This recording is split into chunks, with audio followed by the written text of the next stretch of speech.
Section 3 of 1984 by George Orwell. This legamus recording may be distributed and adapted freely for any purpose. Part 1, Chapter 3. Winston was dreaming of his mother. He must, he thought, have been 10 or 11 years old when his mother had disappeared.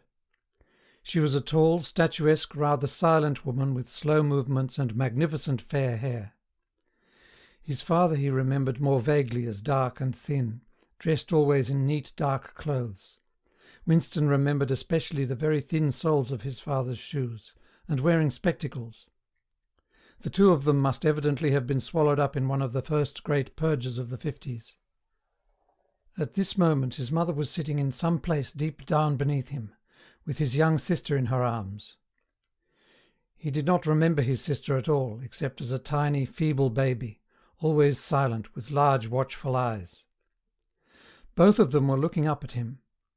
They were down in some subterranean place, the bottom of a well, for instance, or a very deep grave. But it was a place which, already far below him, was itself moving downwards. They were in the saloon of a sinking ship, looking up at him through the darkening water. There was still air in the saloon, they could still see him and he them, but all the while they were sinking down, down into the green waters which in another moment must hide them from sight forever. He was out in the light and air, while they were being sucked down to death, and they were down there because he was up here.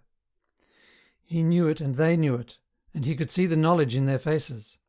There was no reproach either in their faces or in their hearts, only the knowledge that they must die in order that he might remain alive, and that this was part of the unavoidable order of things.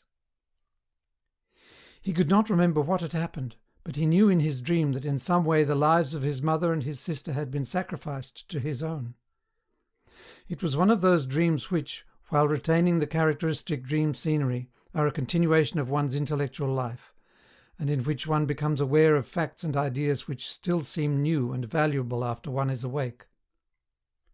The thing that now suddenly struck Winston was that his mother's death, nearly 30 years ago, had been tragic and sorrowful in a way that was no longer possible. Tragedy, he perceived, belonged to the ancient time, to a time when there was still privacy, love and friendship, and when the members of a family stood by one another without needing to know the reason. His mother's memory tore at his heart because she had died loving him, when he was too young and selfish to love her in return, and because somehow, he did not remember how, she had sacrificed herself to a conception of loyalty that was private and unalterable. Such things, he saw, could not happen today. Today there were fear, hatred and pain, but no dignity of emotion, no deep or complex sorrows. All this he seemed to see in the large eyes of his mother and his sister, looking up at him through the green water, hundreds of fathoms down and still sinking. Suddenly he was standing on short springy turf, on a summer evening when the slanting rays of the sun gilded the ground. The landscape that he was looking at recurred so often in his dreams that he was never fully certain whether or not he had seen it in the real world. In his waking thoughts he called it the Golden Country. It was an old rabbit-bitten pasture, with a foot-track wandering across it and a molehill here and there. In the ragged hedge on the opposite side of the field the boughs of the elm trees were swaying very faintly in the breeze, their leaves just stirring in dense masses like women's hair. Somewhere near at hand, though out of sight, there was a clear, slow-moving stream where dace were swimming in the pools under the willow trees. The girl with dark hair was coming towards them across the field. With what seemed a single movement she tore off her clothes and flung them disdainfully aside. Her body was white and smooth, but it aroused no desire in him, indeed he barely looked at it. What overwhelmed him in that instant was admiration for the gesture with which she had thrown her clothes aside. With its grace and carelessness it seemed to annihilate a whole culture, a whole system of thought, as though Big Brother and the party and the thought police could all be swept into nothingness by a single splendid movement of the arm. That too was a gesture belonging to the ancient time. Winston woke up with the word Shakespeare on his lips. The telescreen was giving forth an ear-splitting whistle which continued on the same note for 30 seconds. It was 07:15, getting up time for office workers. Winston wrenched his body out of bed, naked, for a member of the outer party received only 3,000 clothing coupons annually, and a suit of pyjamas was 600, and seized a dingy singlet and a pair of shorts that were lying across a chair. The physical jerks would begin in 3 minutes. The next moment he was doubled up by a violent coughing fit which nearly always attacked him soon after waking up. It emptied his lungs so completely that he could only begin breathing again by lying on his back and taking a series of deep gasps. His veins had swelled with the effort of the cough, and the varicose ulcer had started itching. 30 to 40 group, yapped a piercing female voice. 30 to 40 group. Take your places, please. 30s to 40s. Winston sprang to attention in front of the telescreen, upon which the image of a youngish woman, scrawny but muscular, dressed in tunic and gym shoes, had already appeared. "Arms bending and stretching," she rapped out. "Take your time by me. 1, 2, 3, 4. 1, 2, 3, 4. Come on, comrades, put a bit of life into it. 1, 2, 3, 4. 1, 2, 3, 4. The pain of the coughing fit had not quite driven out of Winston's mind the impression made by his dream, and the rhythmic movements of the exercise restored it somewhat. As he mechanically shot his arms back and forth, wearing on his face the look of grim enjoyment which was considered proper during the physical jerks, he was struggling to think his way backward into the dim period of his early childhood. It was extraordinarily difficult. Beyond the late 50s everything faded. When there were no external records that you could refer to, even the outline of your own life lost its sharpness. You remembered huge events which had quite probably not happened. You remembered the detail of incidents without being able to recapture their atmosphere, and there were long blank periods to which you could assign nothing. Everything had been different then. Even the names of countries and their shapes on the map had been different. Airstrip 1, for instance, had not been so called in those days. It had been called England or Britain, though London, he felt fairly certain, had always been called London. Winston could not definitely remember a time when his country had not been at war, but it was evident that there had been a fairly long interval of peace during his childhood, because one of his early memories was of an air raid which appeared to take everyone by surprise. Perhaps it was the time when the atomic bomb had fallen on Colchester.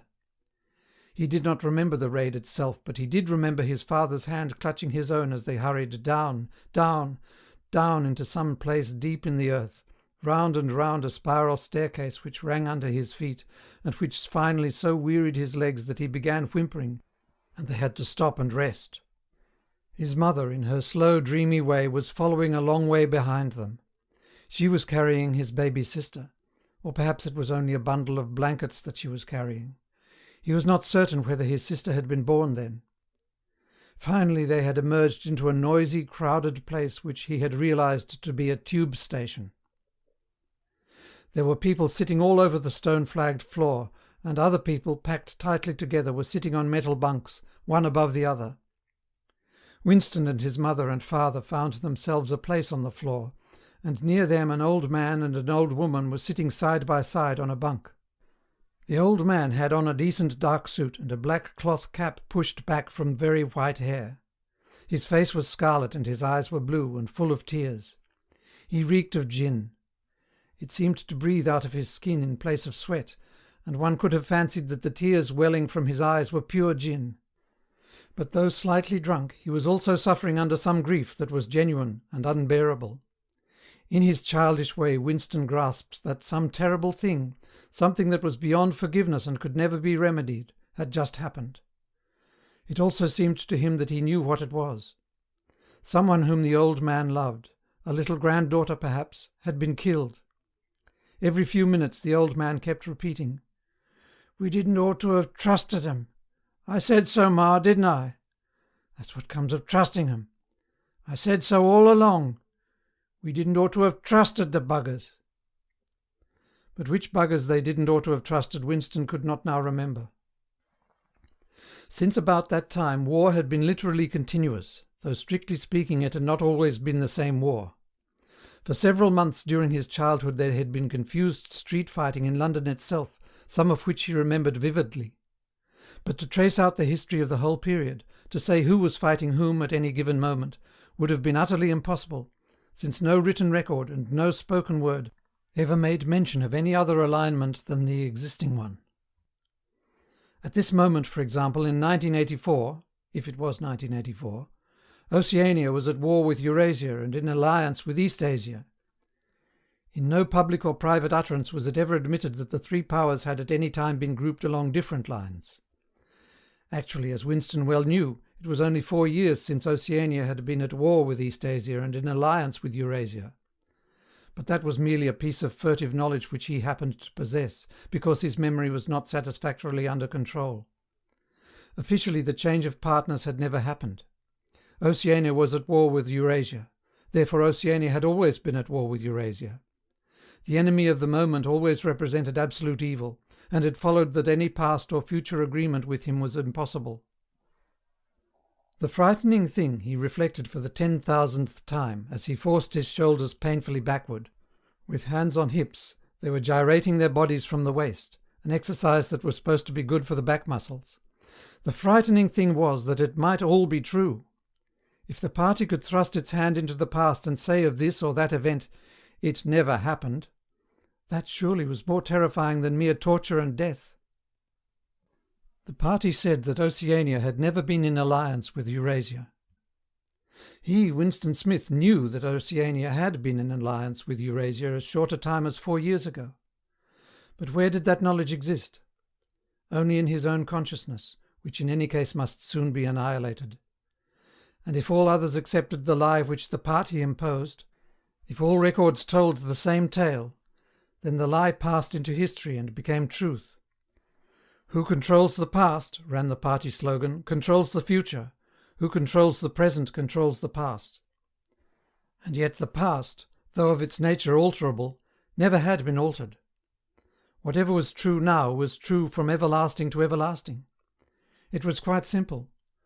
All that was needed was an unending series of victories over your own memory. Reality control, they called it.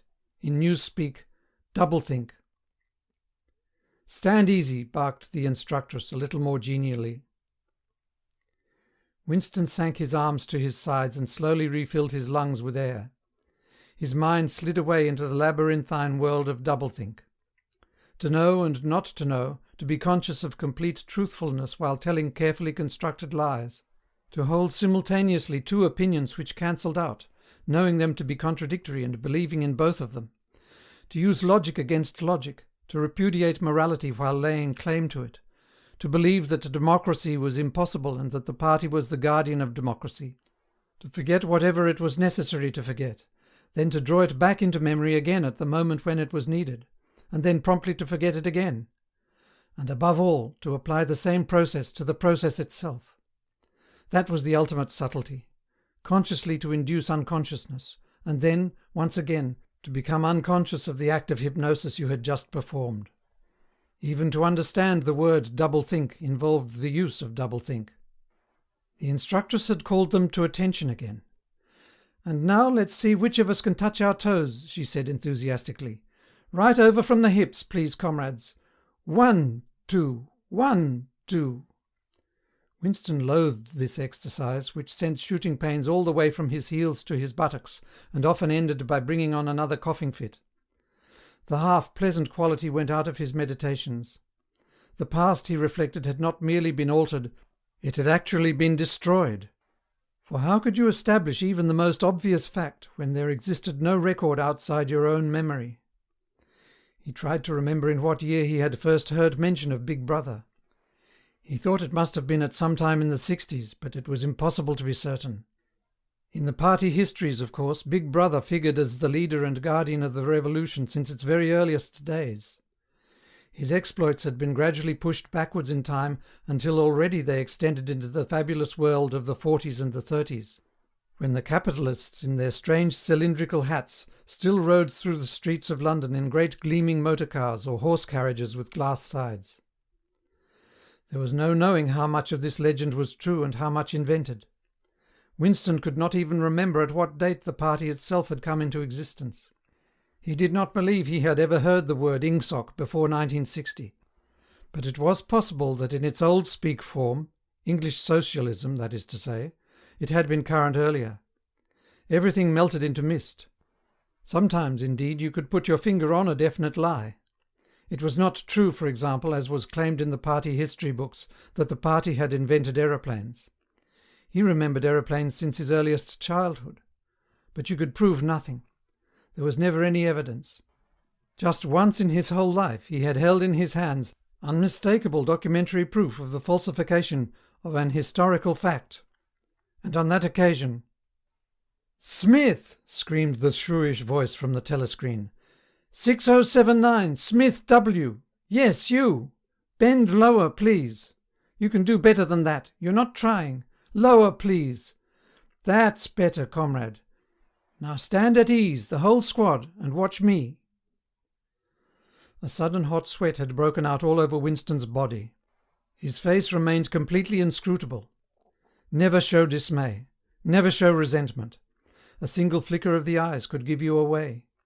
He stood watching while the instructress raised her arms above her head and, one could not say gracefully, but with remarkable neatness and efficiency, bent over and tucked the first joint of her fingers under her toes. "There, comrades, that's how I want to see you doing it. Watch me again. I'm 39 and I've had 4 children. Now look." She bent over again. "You see, my knees aren't bent. You can all do it if you want to," she added as she straightened herself up. "Anyone under 45 is perfectly capable of touching his toes. We don't all have the privilege of fighting in the front line, but at least we can all keep fit. Remember our boys on the Malabar front. And the sailors in the floating fortresses. Just think what they have to put up with. Now try again. That's better, comrade, that's much better," she added encouragingly, as Winston, with a violent lunge, succeeded in touching his toes with knees unbent for the first time in several years. End of section 3.